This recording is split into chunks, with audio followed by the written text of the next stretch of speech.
Hello again, Mr. RG Stuff here in the workshop. Now you may have seen in a previous video I made a replacement BSR Idler wheel. So this wheel here, this is the original wheel here that was basically hard and not grippy on the platter like it should be. And this one here is made out of a piece of plastic. I think it's nylon, which I turned up on the lathe and added an O-ring. Now that's worked okay actually, but I thought it would be worth having a go trying to 3D print one. So I've knocked up a very similar sort of design on my 3D printer or on my 3D printing software. And this is one that I printed out, and this is on the little monoprice printer that I have. My main 3D printer is currently out of action. There may be a video about that at some point. So this is basically the same design. I basically measured the plastic bit here and made some very slight adjustments and printed out these two pieces here, which are just designed to clip together.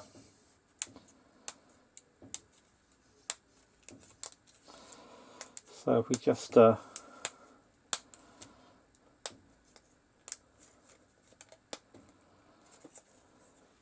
now there's a certain amount of roughness to it, partly because although the 3D printer does actually do these sort of outside by just spinning around and round and round, it does start and stop in the same position, or at least it did on this print because I didn't configure it any differently. So there's a little bit of stuff I need to sand down. So I'll do that in a minute, but just a quick test.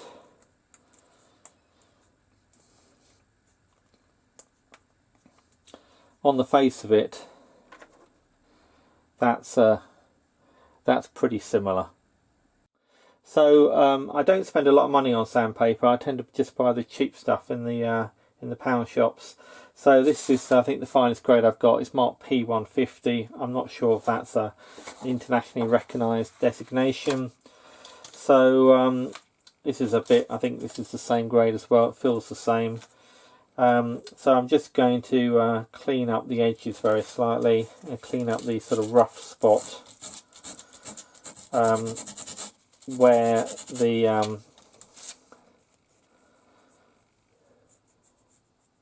the printer basically stopped and started each layer. So I'm going to work for a bit on that. I'm not going to bother videoing all of that, but hopefully once I've cleaned it up a bit, it's going to be better, and it should hold the rubber ring more smoothly than it probably would do at the minute. Okay, well, I've done a bit of tidying up with the sandpaper, so I've cleaned all the surfaces down and smoothed them all off, and test fitted them together a bit more, and they fit pretty well actually, but they are going to need a little bit of glue. Just giving it a quick measure. So on the calipers, they're showing about 5.3 millimeters. The one that I turned on the lathe previously is about 4.88, so 4.9 millimeters. So the 3D printed part is definitely a bit thicker, but it should still be okay. Now you may remember that I had a little bit of trouble with the central hole. So on this one here I measured it at 4 millimeters, but I think it's probably more like 4.1 millimeters. And even with this one here that I made on the lathe, I drilled it at 4.1 millimeters, and I still had a bit of issue because I think the plastic got hot when I drilled it and then contracted afterwards. So I had to re-drill it at 4.1 after I'd made it, which was a bit dodgy, but seemed to be okay. Now, with 3D printing, holes are never the size you intend them to be. They just always come out usually a bit smaller. So what I did for this piece here is I actually made a little test piece, and the idea of this test piece is that I put holes in starting at 4mm and going up to 5mm, and then just tested over to see which one would actually fit. And I concluded that it was between a couple of the holes, so I went for 4.3mm. And of course it doesn't quite fit, but I will just put a 4.1mm drill through that, and hopefully that will be okay.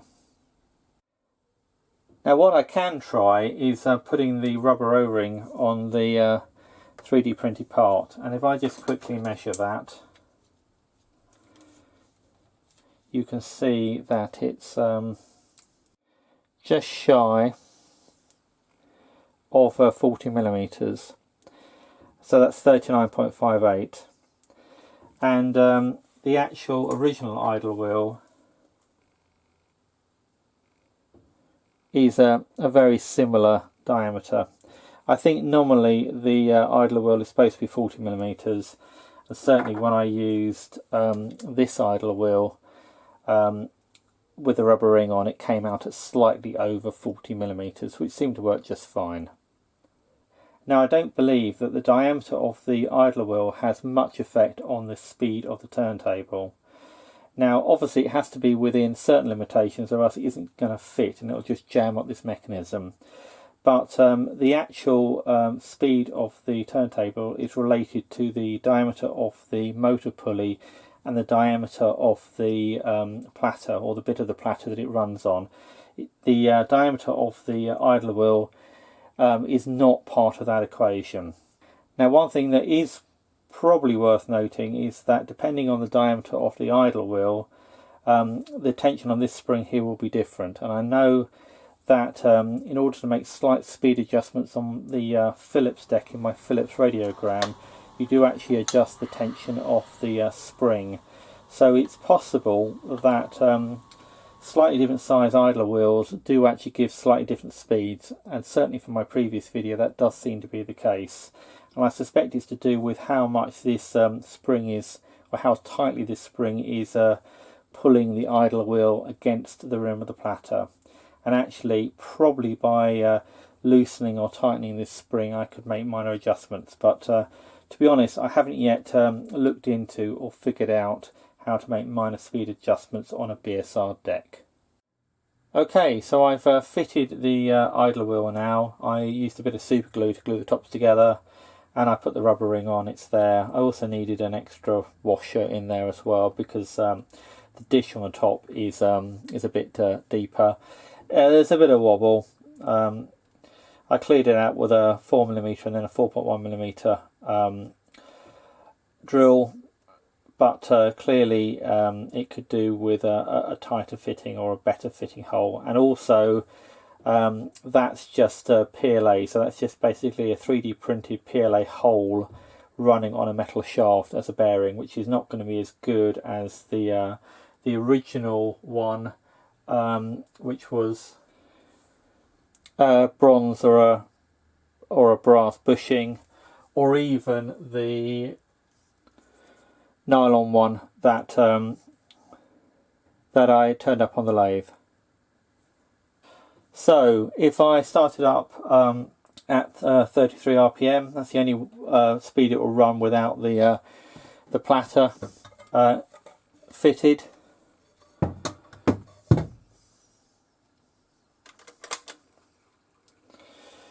And it looks like it's running just fine. It's not absolutely quiet, but I wouldn't say there's really any more wobble than on the lathe turned one. In fact, there might even be slightly less. So let's try a platter on it and see what the speeds are like.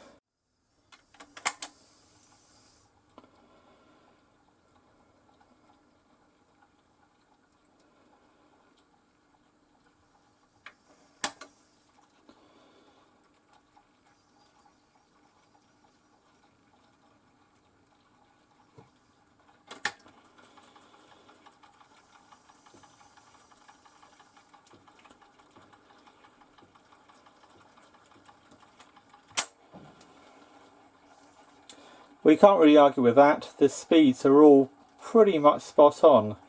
The 78's a little bit fast, but the rest of the speeds are actually just fine.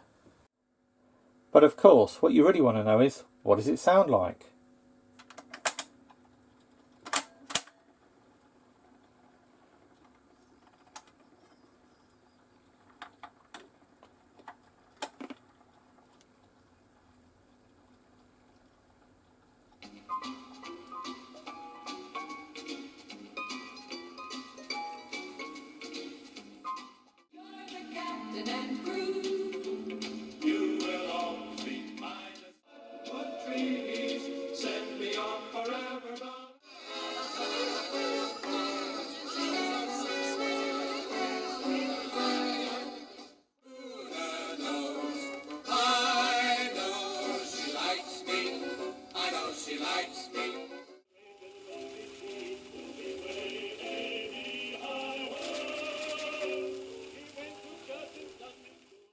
Okay, so that seemed to work quite well.